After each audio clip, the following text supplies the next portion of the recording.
justifier devant Dieu? Est-ce qu'un homme peut se justifier devant Dieu? Alléluia. Est-ce qu'un homme peut se justifier devant Dieu pour dire que je suis sans péché? Je suis net. Je suis pire, je suis net et je suis sans péché. Jamais un homme peut se justifier devant Dieu. Laisse que Dieu te justifie. Mais tu ne peux pas te justifier devant Dieu. Car nul n'est juste devant Dieu. Personne n'est juste devant Dieu. Si nous étions justes, si nous étions des justes, Dieu ne pouvait pas accepter que son fils puisse se sacrifier pour nous. Dieu ne pouvait pas faire couler le sang de son fils pour nous laver de nos iniquités.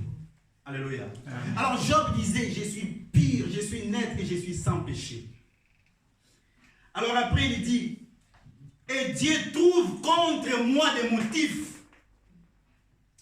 Alléluia. Des motifs de haine. Il a commencé à critiquer Dieu. Dieu trouve contre moi des motifs de haine. Dieu va avoir la haine contre toi. Pourquoi? Parce que tout ce que tu as, c'est Dieu qui te l'a donné. Tout ce que tu as, c'est Dieu qui te l'a donné.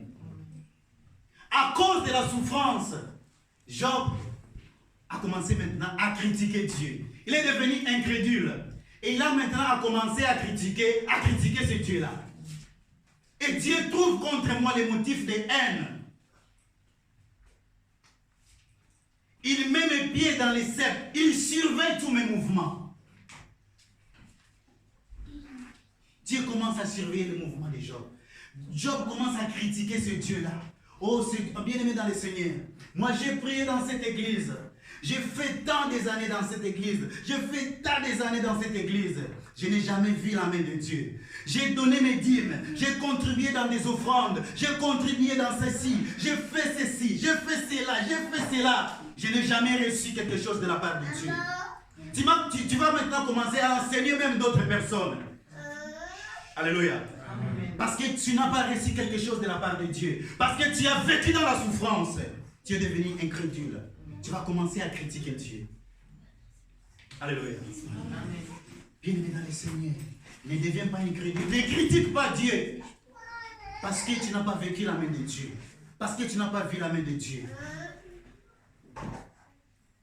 Bien-aimé dans le Seigneur, il y a des choses qui vont t'amener à critiquer Dieu. Parce que tu es devenu incrédule. Et Dieu va trouver maintenant la cause. Dieu va trouver maintenant les sentiments de la haine contre toi. Qu'est-ce que Dieu peut avoir contre toi? Qu'est-ce que Dieu peut avoir contre toi? Le souffle que tu as, c'est lui qui t'a donné. Tout ce que tu as, c'est lui qui t'a donné. Il pouvait le donner à une autre personne. Alléluia. Amen. Job chapitre 3, verset 11. Pourquoi ne suis-je donc pas mort dans les seins de ma mère? Pourquoi n'ai-je expiré en sortant de ces flaques? Job a commencé naissance. Il a commencé à maudire même le jour de sa naissance. Pourquoi ne suis-je pas mort dès le ventre de ma mère? Pourquoi ne suis-je pas mort dès le ventre de ma mère? Or, un enfant, c'est une bénédiction venant de l'Éternel. Alors, Job n'a pas regardé tout cela. Il a dit, pourquoi ne suis-je pas mort dès le ventre de ma mère? Alors qu'il y a beaucoup de personnes qui demandent des enfants à Dieu. Il y a beaucoup de personnes qui veulent avoir des enfants. Mais toi, tu es né, mais tu commences à dire, pourquoi ne suis-je pas mort dès le ventre de ma mère? Alors que tu as un Dieu capable de changer ta situation. Amen. Tu as un Dieu capable, la Bible déclare, en un clin d'œil, il peut changer la situation de ta vie. Amen. Et il est un Dieu qui peut dire un mot et la chose change dans ta vie. Amen. Alors Job commence à maudire les jours de sa naissance. Il a dit, pourquoi ne suis-je pas mort dans le ventre de ma mère? Dieu est capable, bien-aimé dans le Seigneur. N'arrivez pas jusque-là à critiquer les jours de ta naissance. Parce que si tu es né, c'est Dieu qui a voulu que tu sois là. Amen. Job a commencé à critiquer Dieu. Il a critiqué Dieu. Alors, bien aimé dans le Seigneur, une autre cause, ou une autre chose, par rapport aux conséquences. Bien aimé, l'incrédulité attire aussi la colère de Dieu. L'incrédulité attire aussi les colères de Dieu. Attire la colère de Dieu. Attire la colère et la déception de Dieu. Bien, pendant que tu es devenu un incrédule, Dieu se fâche et Dieu est déçu. Dieu est déçu. Oh mon fils qui était toujours à l'église, mon fils qui criait nuit et jour, mon fils qui me demandait nuit et jour, mon fils qui me demandait nuit et jour, qui priait le matin au soir, il est devenu un incrédule. Dieu est déçu. Il est déçu. Il te laisse le temps de se satisfaire. Nous voulons toujours que Dieu fasse selon nous, selon notre volonté. Alléluia. Amen. Alors que si ça nous pousse à devenir des incrédules, quand tu deviens un incrédule, tu vas commencer à critiquer. Et quand tu vas critiquer Dieu, Dieu va se fâcher. L'incrédulité pousse Dieu à se fâcher. Et pousse Dieu à être déçu. À être déçu. Ce n'est pas toi qui peux dire ça. Ce n'est pas toi qui peux agir comme ça. Ce n'est pas toi qui peux parler ce que tu parles. Et dis-moi maintenant, quand j'ai fait cela, tu étais où? Alléluia. Quand j'ai fait cela, tu étais où? Les animaux obéissent à Dieu. Les choses de ce monde obéissent à Dieu. La nature obéit à Dieu. Et les hommes ne veulent pas obéir à Dieu. Les hommes ne veulent pas obéir à Dieu. Pas seulement les hommes, les enfants de Dieu. Les enfants de Dieu. Les enfants de Dieu ne veulent pas obéir à Dieu, ne veulent pas croire à ce Dieu-là, ne veulent pas croire aux promesses de Dieu, ne veulent pas accepter les ainsi dit l'Éternel. Bien aimé, l'incrédulité va te rendre insensible à l'écoute du Saint-Esprit. L'incrédulité va te rendre aussi insensible à l'écoute du Saint-Esprit. Va te rendre insensible à l'ainsi dit l'Éternel. Les promesses, les prophéties, tu ne vas plus croire. Ainsi dit l'Éternel, tu ne vas pas croire. Parce que tu es devenu un incrédule. Tu es devenu insensible. Tu n'as plus le contact avec Dieu. Tu n'as plus le contact avec le Saint-Esprit. Tu es devenu insensible à cause de l'incrédulité. Alléluia. Amen. À cause de l'incrédulité. Et une chose encore, l'incrédulité va te priver la main de Dieu. L'incrédulité va te priver les miracles de Dieu. L'incrédulité va te priver la puissance de Dieu. Alléluia. Nous allons lire la Bible dans le livre de Matthieu, chapitre 13. 54 à 58. Matthieu chapitre 13, au nom de Jésus. Et il arriva que quand Jésus eut achevé ses paroles, il retira de là. Et étant venu dans son pays, il les enseigna dans leur synagogue, en sorte qu'ils étaient étonnés et disaient: d'où vient à celui-ci cette sagesse et ce miracle? Celui-ci n'est-il pas le fils du charpentier? Sa mère ne s'appelle-t-elle pas Marie? Et ses frères Jacques et Jos et Simon et Gilles? Et ses sœurs ne sont-elles pas toutes auprès de nous? D'où donc vient à celui-ci toutes ces choses? Et ils étaient scandalisés en lui. Et Jésus leur dit: un prophète n'est pas sans honneur si ce n'est dans son pays et dans sa maison. Et il ne fit pas là beaucoup de miracles à cause de leur incrédulité. En réalité, Jésus n'a pas fait beaucoup de miracles dans son lieu. Jésus n'a pas fait beaucoup de miracles dans sa ville natale. À cause de leur incrédulité. Parce qu'ils ne croyaient pas en Jésus-Christ. Ils les voyaient comme leurs frères. Je me souviens encore le dimanche passé. Pendant que le serviteur de Dieu me faisait passer, il a dit: c'est lui qui va passer maintenant. Je ne les prends pas comme mon frère. Je ne les prends pas comme mon ami, comme mon collaborateur, comme mon collègue de service, mais je les prends comme un serviteur de Dieu. Parce que si je les prends comme un ami, je vais rien recevoir de lui. Alléluia. Alors ces hommes, ils croyaient en Jésus-Christ comme si c'était le fils de Marie, le frère de Jacques, le frère de Jude, et parce qu'ils connaissaient ses sœurs, mais ils disaient: d'où vient-il ces miracles qu'il fait? D'où vient-il cette sagesse en eux? Alors, ils ne croyaient pas en Jésus-Christ. Alors, à cause de leur incrédulité, Jésus ne pouvait pas faire assez de miracles dans cette ville. Bien-aimé, à cause de ton incrédulité, tu ne vivras pas la main de Dieu. Tu ne vivras pas les miracles de Dieu. Tu ne vivras pas la puissance de Dieu à cause de ton incrédulité.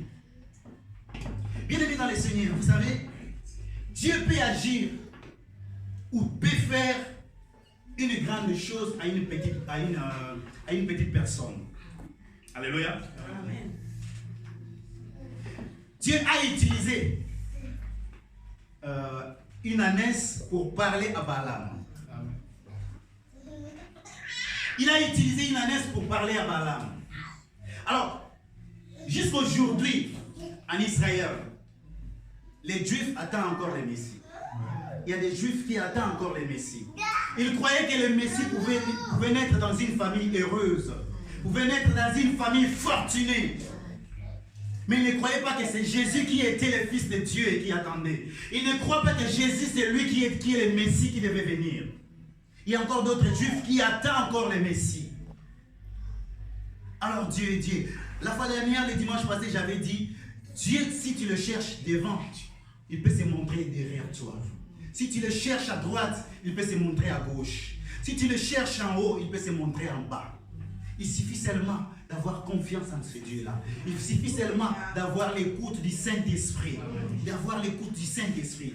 Tu vas comprendre que c'est la voix de Dieu. Tu vas comprendre que c'est le chemin de Dieu. Tu vas comprendre que celui-là, c'est l'envoyé de Dieu. Même s'il ne sait pas parler, même s'il ne sait pas parler, même s'il n'est pas beau, même s'il n'est pas géant, même s'il n'est pas friqué. Mais c'est l'envoyé de Dieu. Il peut apporter quelque chose pour moi. Il peut parler quelque chose pour moi. Il peut dire quelque chose pour moi. Si tu le reçois comme un serviteur, bien-aimé, tu vas recevoir quelque chose de la part de Dieu. Amen. Alléluia. Bien-aimé de Dieu, Jésus n'a pas pu faire beaucoup de miracles dans sa ville natale parce que ces hommes étaient des incrédules. L'incrédulité va te priver la main de Dieu. L'incrédulité va te priver la main de Dieu. Alléluia.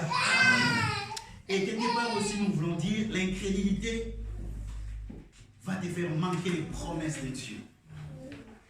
Tu vas manquer les promesses de Dieu à cause de l'incrédulité. Dieu t'a promis quelque chose. Et comme tu es devenu incrédule, tu ne veux pas obéir à Dieu. Et n'oubliez pas, dans notre définition, nous avons dit, l'incrédulité, c'est aussi le manque d'obéissance. Alors, comme tu ne veux pas obéir à Dieu, alors tu vas manquer les promesses de Dieu. Nous allons lire dans le livre des Nombres, chapitre 20. Aujourd'hui, il y a beaucoup de versets bibliques. Chaque jour n'est pas le même jour. D'autres fois, nous avons beaucoup parlé, nous n'avons pas beaucoup lu la Bible. Aujourd'hui, nous allons beaucoup lire la Bible. Donc, c'est ça, par rapport au Saint-Esprit. Nombres, chapitre 20, versets 7 à 12. Et l'Éternel parla à Moïse, disant, prends la verge et réunis l'assemblée, toi et Aaron, ton frère, et vous parlerez devant leurs yeux au rocher, et il donnera ses eaux. Et tu leur feras sortir de l'eau du rocher, et tu donneras à boire à l'assemblée et à leur peuple. Et Moïse prit la verge et de devant l'Éternel comme lui avait commandé. Et Moïse et Aaron réunirent la congrégation devant les rochers et il lui dit, écoutez, rebelles, vous ferons-nous sortir de l'eau de ces rochers? Et Moïse leva sa main et frappa les rochers de sa verge 2 fois et il en sortit des eaux en abondance et l'assemblée but et l'air bête. Moïse et Aaron, parce que vous ne m'avez pas crié pour me sanctifier aux yeux des fils d'Israël, à cause de cela, vous n'introduirez pas cette congrégation dans le pays que je leur donne. Ici, c'est l'histoire de Moïse. Moïse qui a fait sortir les enfants d'Israël en Égypte par rapport à la recommandation de Dieu. Lorsque Dieu lui a appelé pour aller sortir les enfants d'Israël en Égypte, pour les amener dans le pays qui coule le lait et le miel. Alors Moïse était parti en Égypte. Vous savez tout ce qui s'est passé en Égypte. Il a pris les enfants d'Israël, ils ont traversé la mer Rouge. Ils sont maintenant arrivés au désert. Et dans le désert, il y avait pas mal de choses qui ont passé là-bas. Alors un jour, les enfants d'Israël demandaient à Moïse de l'eau à boire. Alors Dieu a écouté les cris des enfants d'Israël, comme il continuait, il avait toujours l'habitude d'écouter les cris des enfants. Alors il a écouté les cris des enfants d'Israël, il a dit à Moïse, tu prends ta verge, toi et ton frère Aaron, et tu vas convoquer l'assemblée. Vous allez parler en leur présence au rocher. Dieu a dit à Moïse, tu vas parler au rocher. Alléluia. Dans l'assemblée, dans la présence des enfants d'Israël, tu vas parler au rocher. Et tu abrévieras l'assemblée et leur bétail. Moïse prit la verge qui était devant l'Éternel, comme l'Éternel lui avait ordonné. Et Moïse et Aaron convoquèrent l'assemblée en face du rocher. Et Moïse leur dit, écoutez donc, rebelles, et c'est de ces rochers que nous vous ferons sortir de l'eau. Puis Moïse leva la main et frappa 2 fois les rochers avec la verge. Il sortit de l'eau en abondance, l'assemblée put. Alors Dieu lui a dit de parler au rocher. Alléluia. Amen. La parole que Dieu a dit à Moïse, c'est de parler au rocher. Alors Moïse, quand il est venu devant les rochers, au lieu de parler comme Dieu lui a dit de parler, Moïse a frappé les rochers. Pendant que Dieu lui a dit de parler, mais Moïse a frappé. Avant de frapper, il n'a pas d'abord cru que c'est dans ces rochers que pouvait sortir de l'eau. Il a dit aux enfants d'Israël, et c'est dans ces rochers que nous allons vous sortir de l'eau. Mais Moïse a oublié que celui qui a dit cela, c'était un Dieu. Le Dieu Tout-Puissant. Alléluia. Il n'a pas cru aux paroles de Dieu. Alors comme Dieu est Dieu, il ne peut pas donner la honte à son nom. Il a fait sortir de l'eau. Et le peuple de Dieu ont bu de l'eau. Alléluia. Amen. Mais après cela, à cause de l'incrédulité de Moïse, à cause de l'obéissance de Moïse, Dieu lui a dit, tu ne vas plus faire entrer ce peuple dans le pays qui coule les laits et les miels. C'était sa promesse. La promesse que Dieu a donnée à Moïse. Le travail que Dieu a donné à Moïse. Tu vas faire entrer ce peuple dans le pays qui coule le lait et le miel. Mais à cause de l'incrédulité, la mission de Moïse s'est arrêtée ce jour-là. Dans le désert. Alléluia. Bien-aimé dans le Seigneur, à cause de l'incrédulité, les promesses de Dieu peuvent s'écarter dans ta lignée. Les promesses de Dieu peuvent s'écarter sur ton chemin. Amen. Amen. Et la dernière des choses que nous allons citer ce matin, bien-aimé dans le Seigneur, l'incrédulité peut t'amener aussi la mort. Amen. Amen. La mort, à cause de l'incrédulité, tu peux mourir. Tu peux mourir, tu peux mourir. 2 Rois, chapitre 7,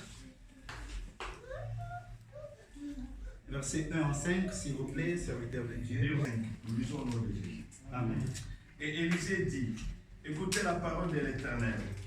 Ainsi dit l'Éternel, demain à cette heure ici, la mesure de fleurs de farine sera à un cycle, le 2 mesures d'or à un cycle, à la porte de Samarie. Et le capitaine sur la main duquel le roi s'appuyait répondit à l'homme de Dieu et dit, voici quand l'Éternel ferait des fenêtres au ciel, cela arriverait-il? Et Élisée dit, voici tu le verras de tes yeux, mais tu n'en mangeras pas. Et il y avait à l'entrée de la porte 4 hommes lepreux, et ils se dirent l'un à l'autre, pourquoi sommes-nous aussi assis ici jusqu'à ce que nous mourions? Si nous disons, entrons dans la ville, la famine est dans la ville, et nous y mourrons. Et si nous restons assis ici, nous mourrons. Et maintenant, venez, et passons dans les camps des Syriens. S'ils nous laissent vivre, nous vivrons. Et s'ils nous font mourir, nous mourrons. Et ils se levèrent au crépuscule pour entrer dans les camps des Syriens. Et ils virent jusqu'au bout dans les camps des Syriens, et voici, il n'y avait personne. 16 à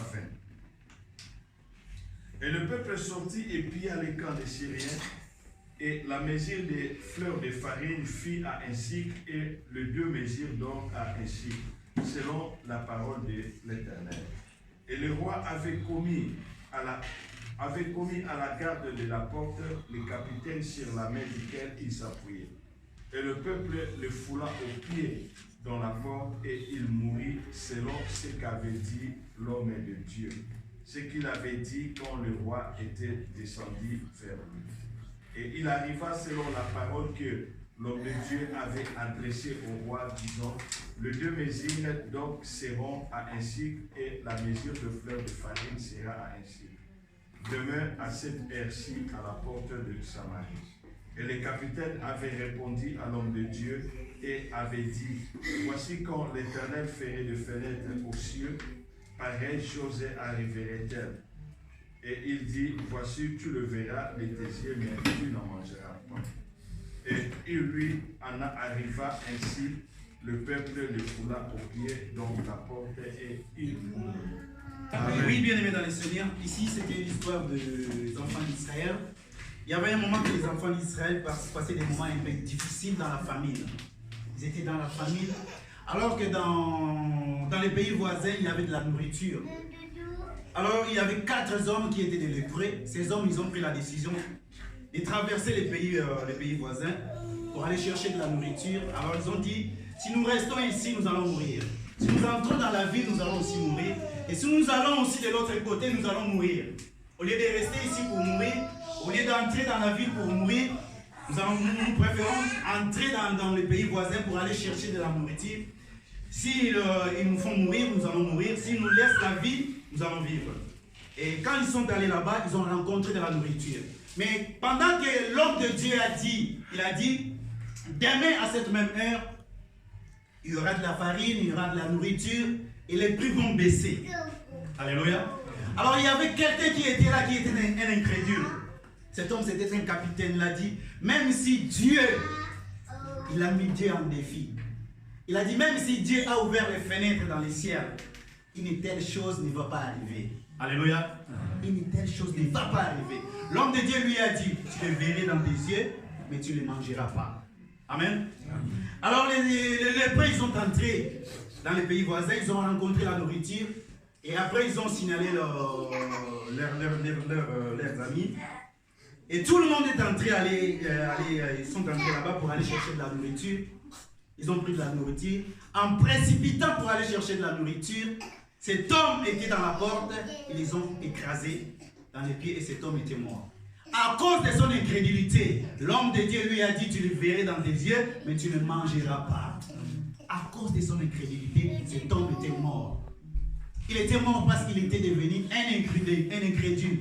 Il n'a pas cru aux paroles des serviteurs de Dieu. Il n'a pas cru aux paroles de Dieu. Quand tu n'as pas cru aux paroles des serviteurs de Dieu, c'est à Dieu que tu n'as pas cru. Alléluia. Amen. Quand tu n'as pas cru aux paroles des serviteurs de Dieu, c'est à Dieu que tu n'as pas cru. Parce que les serviteurs de Dieu, c'était un envoyé de Dieu. Amen. Nous ne sommes que des bouches autorisées que Dieu nous a envoyées pour parler à son peuple. Alors voilà, bien aimés dans le Seigneur, les conséquences que nous avons énumérées ce matin pour partager avec vous. Ce n'est pas tout cela qui sont les conséquences de l'incrédule, mais c'est cela que nous avons énuméré ce matin.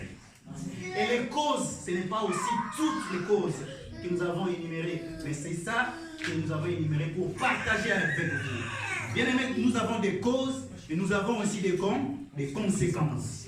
Éviter les causes pour recevoir aussi des conséquences. Alors ne deviens pas un incrédule pour recevoir ces conséquences. Dans les conséquences, il y a l'empêchement de Dieu et l'empêchement du main de Dieu. Il y a la mort, il y a tes prières vont devenir désagréables à l'oreille de Dieu. Et Dieu bénit sa parole.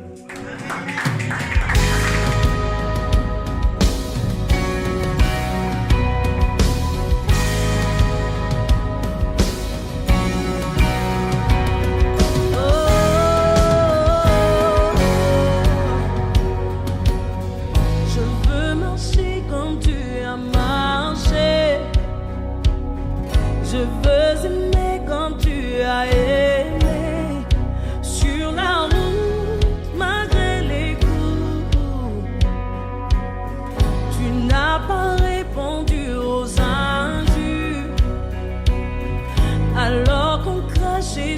ta figure.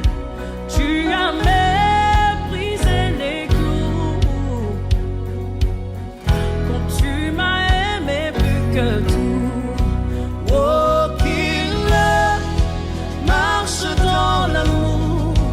Oui, je veux marcher chaque jour dans ton amour. Car la